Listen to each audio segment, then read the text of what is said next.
Deux esprits ayant une même intention deviennent si forts que ce qu'ils veulent devient la volonté de Dieu. Par ta relation sainte, née à nouveau et bénie en chaque instant saint que tu n'arranges pas, des milliers monteront avec toi jusqu'au ciel. Bonjour à tous. Dans un cours en miracle, Jésus nous explique à quel point nos esprits sont puissants et à quel point nous pouvons nous faire du mal si nous orientons notre propre puissance contre nous-mêmes. Tout comme nous pouvons utiliser cette puissance qui est en nous pour nous guérir, pour guérir notre esprit, pour trouver la paix, et ainsi nous pourrons aider d'autres esprits à guérir aussi, parfois en les côtoyant directement, mais pas nécessairement. Nous voudrions tous que ce monde soit meilleur, que la paix y règne et que la vie y soit plus douce et plus facile. Le problème, c'est que cela restera impossible tant que la paix ne sera pas installée dans nos esprits individuellement. Pour guérir le monde, nous devons commencer par nous guérir nous-mêmes. D'ailleurs, à ce propos, je vous invite à voir ma vidéo « Comment sauver le monde ». Et ça, entreprendre la guérison de notre esprit, nous pouvons le faire. Et non seulement nous pouvons le faire, mais c'est la destinée pour chaque être qui vit dans tout cet univers. Tout ça, ce n'est qu'une question de temps. Et ce temps peut être raccourci d'une manière que nous ne pouvons même pas imaginer.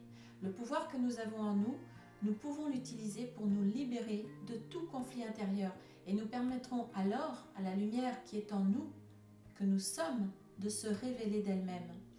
Alors cette lumière pourra rayonner de nous vers les autres, sans que nous n'ayons rien à faire qu'à continuer d'être ce que nous sommes, en laissant cette lumière grandir toujours plus en nous. Le pouvoir d'un esprit peut luire sur un autre, parce que toutes les lampes de Dieu furent allumées par la même étincelle. Si nous faisons ça, nous allons nous libérer de la souffrance. Peu à peu, bien sûr, c'est pas en un coup, mais nous allons le faire et nous allons aider d'autres personnes à le faire aussi. Et ce que nous allons donner nous reviendra. Contemple tes frères en leur liberté et apprends d'eux comment être libres des ténèbres. La lumière en toi les éveillera et ils ne te laisseront pas endormis. Ne pense pas que de pardonner à ton frère ne serve qu'à vous deux, car le monde nouveau repose tout entier entre les mains de chaque père qui entre ici pour se reposer. Chaque père ici ne veut pas forcément dire que deux personnes doivent faire la même chose et pratiquer ensemble l'enseignement. Il suffit que l'une des deux personnes pratique et pardonne à l'autre ou à d'autres personnes, et les deux avanceront ensemble. Il faut comprendre toutefois que chaque fois que tu offres un miracle à un autre, tu abrèges votre souffrance à tous les deux. Et la pratique la plus importante ici, c'est le pardon quantique que Jésus nous enseigne. Quand on pardonne à quelqu'un, on gagne du temps et on en fait gagner aussi à la personne à qui on pardonne, même si pour l'instant elle n'a conscience de rien. Un jour ou l'autre, elle recevra une inspiration inhabituelle ou bien elle va se trouver dans une situation où elle va réagir différemment de ce qu'elle aurait réagi habituellement. Quelque chose se passera en tout cas, un jour ou l'autre. Le temps a été réajusté pour nous aider à faire ensemble ce que vos passés séparés voulaient entraver. Cependant, ce n'est pas à nous de contrôler les résultats de notre pardon. Seul le Saint-Esprit sait comment et quand agir dans l'esprit de la personne pour que les résultats soient les plus bénéfiques pour elle. Que le miracle puisse avoir sur tes frères des effets que tu ne reconnais peut-être pas, ne te concerne pas. Et Jésus nous annonce quelque chose d'énorme.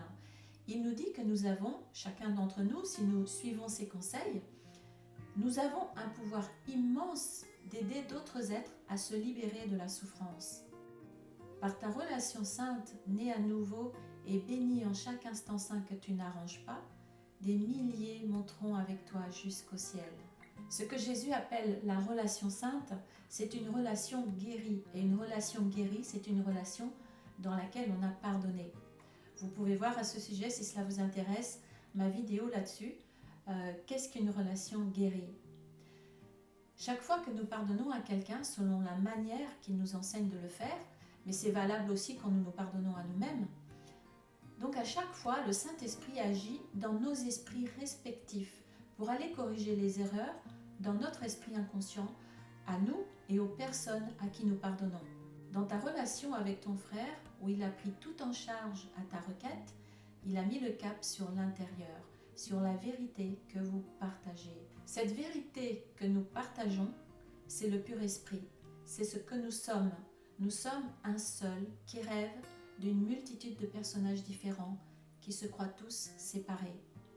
Mais tous ces personnages sont dans le même rêve, du même esprit universel qui rêve de tout ce scénario.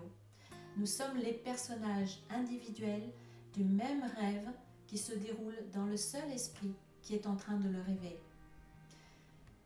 Et cet esprit, c'est qui nous sommes vraiment. C'est notre vraie identité que nous avons oubliée. Et grâce à la pratique de l'enseignement que Jésus nous donne, nous pouvons retrouver le souvenir de cette identité oubliée. Et nous pouvons y arriver beaucoup plus vite que nous ne l'aurions fait par d'autres chemins, qui marchent aussi, mais qui nous auraient fait faire de si longs détours. Ces détours ne seraient pas un problème en soi, s'il n'y avait pas toute la souffrance qui va avec. Mais ce que Jésus nous enseigne est radical. Il nous enseigne ni plus ni moins à faire des miracles. Et les miracles transcendent le temps et l'espace, et ils ont une puissance sur tous les esprits qui sont prêts à les recevoir. Un miracle n'est jamais perdu. Il peut toucher de nombreuses personnes que tu n'as même pas rencontrées et produire des changements insoupçonnés dans des situations dont tu n'es même pas conscient.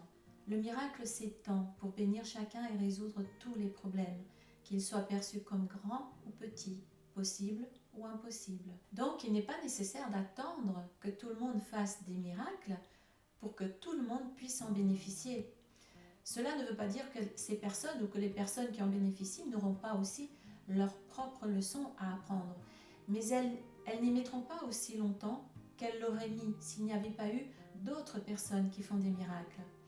Les miracles que nous faisons peuvent produire une accélération dans le défaire de l'ego, au niveau global, au niveau de la filialité tout entière, c'est-à-dire au niveau de l'inconscient collectif global. Si un nombre suffisant développe un véritable esprit de miracle, ce processus de réduction peut être quasiment incommensurable. Il s'agit ici du processus de réduction du temps, bien sûr. Quand Jésus parle d'un nombre suffisant, il ne nous dit jamais quel est ce nombre. Il ne nous dit pas combien de personnes sont nécessaires pour que cela fonctionne, tout simplement parce que c'est impossible à dire. Le nombre dépend de la motivation de chacune des personnes qui vont le faire, qui vont pratiquer son enseignement. 10 personnes motivées, par exemple, et qui dégagent une force d'esprit maximale, seront très puissantes. Et il en faudra peut-être 20 avec une force d'esprit moyenne, alors qu'il en faudra peut-être 50 avec une force d'esprit plutôt faible. Mais une chose est sûre, c'est que chaque fois que notre force intérieure augmente, nous aidons d'autres esprits à augmenter la leur, peu importe qui ils sont et où ils sont. Voilà ce que c'est faire des miracles, voilà ce que font les miracles. Ils augmentent la force du donneur et fournissent des forces aux receveurs simultanément. La force d'esprit, c'est la motivation et l'intention conjuguées avec la pratique des outils que Jésus nous donne. Et ces outils doivent être appris pour pouvoir être pratiqués. Donc le nombre dépend de plusieurs facteurs, mais de toute façon il sera toujours inférieur à ce qu'il est sans la pratique de l'enseignement de Jésus, puisque son enseignement vise à nous faire gagner du temps et à nous éviter des milliers d'années et donc des milliers de vies de souffrances inutiles. Ce cours vise certainement à gagner du temps. Le miracle se substitue à un apprentissage qui aurait pu prendre des milliers d'années. Le miracle raccourcit le temps en le comprimant, éliminant ainsi certains intervalles à l'intérieur. Mais pour gagner autant de temps qu'il nous le dit, et pour aider le monde à accélérer son chemin vers la paix, vers la guérison, il faut se concentrer sur sa propre transformation intérieure. Et notre propre transformation, c'est la guérison de notre esprit, la libération de tout sentiment de manque. Et c'est un miracle. Les miracles sont guérisseurs parce qu'ils suppléent un manque. Et cette transformation se produit en pratiquant l'enseignement qu'il nous donne, particulièrement le pardon, puisque les miracles sont le résultat de la pratique de ce processus extraordinaire qui est une véritable science spirituelle. Les miracles sont des signes naturels de pardon. Seul le pardon offre des miracles. Donc, si nous sommes motivés et que nous mettons en pratique l'enseignement de Jésus, nous pouvons produire une accélération dans la guérison de l'esprit de beaucoup de personnes dans le monde. Peu importe où ces personnes se trouvent, puisque le miracle ne dépend ni de la distance ni du temps. Il n'y a aucune relation entre le temps que prend un miracle et le temps qu'il couvre. Le miracle est le seul mécanisme dont tu disposes immédiatement pour contrôler le temps.